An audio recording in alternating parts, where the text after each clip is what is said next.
No fame, no glory, and a constant fear that your next meal might be your last. Welcome to the life of a royal food taster in Renaissance Italy, where surviving dinner was considered a professional achievement. In the glittering courts of 16th century Florence, Milan, and Rome, powerful families like the Medicis, Borgias, and Sforzas turned political assassination into an art form. And how did they prefer to deliver their deadly messages? Through the universal language of food, of course. This is where Stefano Galletti enters our story. A former baker with an unfortunately refined palate and the even more unfortunate debt to Cardinal Ricci that landed him in the service of Duke Alfonso d'Este Ferrara in 1521.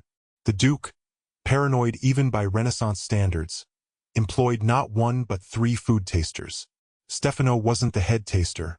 That honor went to a man who had somehow survived 14 years of service, a miracle that had less to do with divine intervention and more with having the stomach lining of a goat. The first week is the worst, the head taster told Stefano on his first day.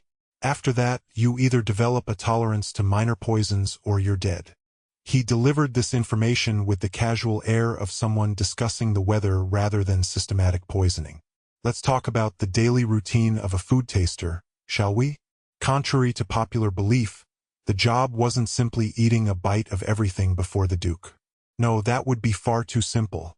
Stefano had to arrive at the kitchen 3 hours before any meal, watching the preparation from start to finish. He monitored every ingredient, every spice, every hand that touched the Duke's food. Then came the actual tasting. Stefano would sample each dish, then wait, and wait, and wait some more. If he didn't collapse in convulsions within 15 minutes, the food was deemed probably not lethal and sent to the Duke's table. This meant that by the time the Duke enjoyed his meal, Stefano had been nibbling cold samples of everything for hours.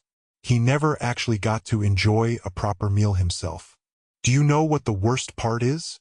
Stefano complained to Chiara Rossi, a kitchen maid he'd befriended. I'm constantly hungry despite eating all day. Chiara, who had witnessed 3 food tasters come and go in her 2 years of service, nodded sympathetically. At least you're alive to feel hunger. Remember Vittorio? He sampled that gift wine from Venice last Easter. What happened to him? We don't discuss Vittorio at dinner, she whispered. But the gardener says the roses where they buried him bloom redder than any others. The historical reality of food tasting was grimmer than most imagine. Take the scientifically documented case from 1540 when Pope Paul III taster died after consuming poisoned sugar roses meant for the pontiff, because yes, even decorative food elements needed testing. The poor man's body reportedly turned as blue as a robin's egg before he expired. This incident led to the Vatican's infamous 3-taster protocol, where separate individuals would test different components of the same dish. For Stefano, the hardest part wasn't just the fear of poison. It was the psychological torture.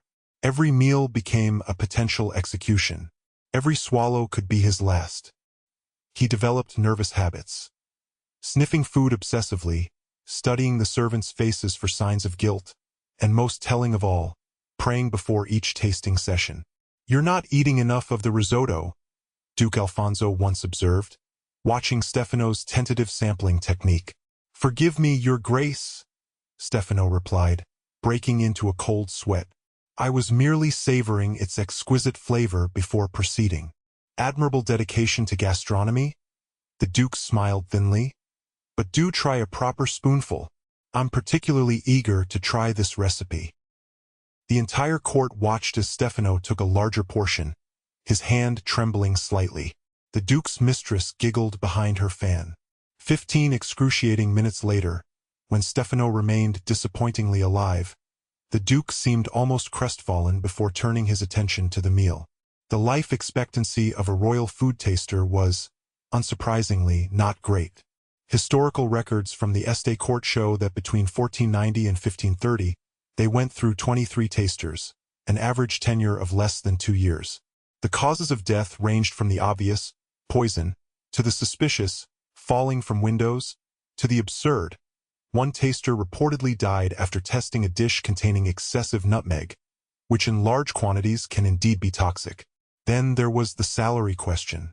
Food tasters were paid roughly the same as mid-level servants, despite literally risking their lives at every meal. Stefano earned 12 ducats monthly, better than a common laborer but substantially less than, say, the Duke's falconer, whose job description didn't include might die horribly at any moment. "I could have been a ship's cook," Stefano lamented to Chiara one evening while nursing a stomach cramp that was either poison, anxiety, or merely indigestion. It was often impossible to distinguish between them. "The sea might take you, but at least it doesn't plot against you specifically." "Don't be dramatic," Chiara replied, chopping onions with alarming vigor. "Look at Paolo the gamekeeper. A stag gored him last week. At least your death, when it comes, will be indoors." "Your compassion is overwhelming," Stefano muttered. Perhaps the most ironic aspect of being a food taster was developing an intimate knowledge of fine cuisine without ever properly enjoying it. Stefano could identify the region a wine came from with a single sip, could detect the faintest hint of saffron in a sauce, could distinguish between 10 different varieties of fungi, a skill that had saved his life twice. Yet he never sat down to a proper meal, always eating cold samples, always waiting for the burning sensation in his throat that might signal belladonna, or the metallic taste that could indicate arsenic. One particularly memorable day in 1523, a visiting dignitary from Spain brought exotic chocolates as a gift. Chocolate was still a relatively rare luxury in Italy then, and Stefano had never tasted it. His excitement quickly soured when he realized he'd be testing it for poison before anyone else could enjoy it.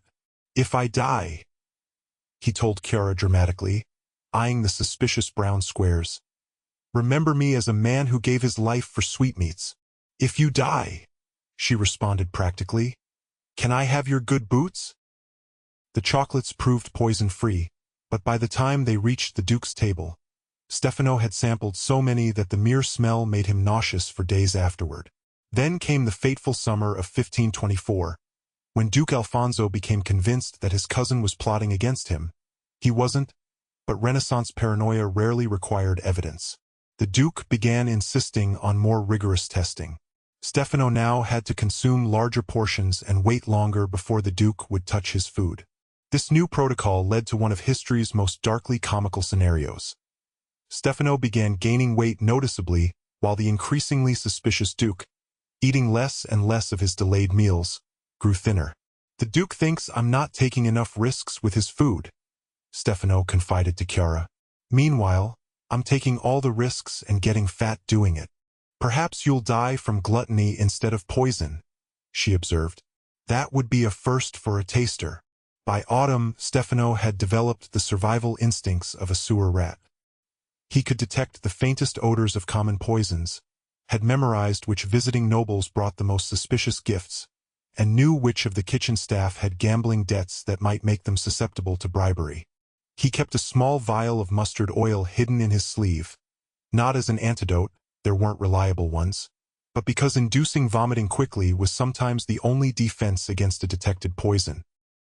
"You know, I've outlasted the average," he told Chiara one evening with a peculiar sort of pride. "Most tasters don't make it past 18 months. "Congratulations," she said dryly. "Perhaps they'll commemorate your eventual demise with a slightly larger grave marker." Despite the constant danger, Renaissance food tasters did develop certain perks. They became experts in poison detection, a surprisingly transferable skill in Italian politics. Some former tasters went on to become well-paid poison consultants for wealthy families. Others used their intimate knowledge of court dynamics for blackmail or information brokering. The smarter ones saved their earnings and opened taverns, where their reputation for detecting tainted food brought in suspicious clientele. Stefano himself had a particularly absurd moment of glory when, at a diplomatic banquet, he detected bitter almonds in a gift tart from Milan. The ensuing diplomatic incident, involving drawn swords, thrown goblets, and one ambassador diving through a window into a moat, became the talk of northern Italy for months. The Duke, in a rare moment of gratitude, awarded Stefano a silver cup engraved with the Este family crest. "A lovely gesture," Stefano remarked to Chiara later, "though I notice he didn't offer me a different position." "At least it's silver," she shrugged. "You can sell it when you eventually flee." In the winter of 1524, something unexpected happened. The Duke's youngest sister fell ill after a meal Stefano had tested and declared safe. As guards dragged him to the dungeon, Stefano was certain his career and life were over. 3 terrifying days later, court physicians determined the lady had merely suffered from a violent reaction to shellfish. Stefano was released, but the incident left him shaken. "I was ready," he told Chiara, his hands still trembling days later. "When they came for me, I was thinking, well, at least I don't have to taste another bite of the Duke's bland preference in poultry." Chiara, who had smuggled him bread during his imprisonment, shook her head. "You've been at court too long. You're starting to think like them."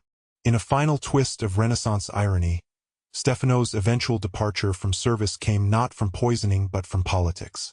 In 1525, Duke Alfonso formed an alliance with the Holy Roman Emperor, making him temporarily less of a target for assassination. With reduced poison threats, the Duke scaled back his tasting staff.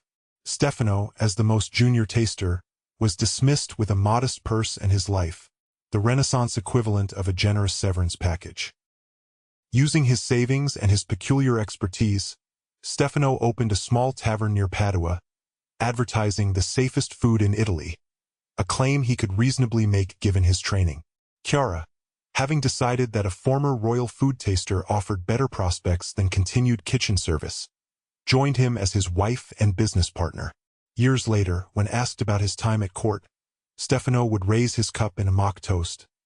"To the only profession where successfully doing your job means you're still alive to complain about it tomorrow." And in Renaissance Italy, sometimes that was victory enough.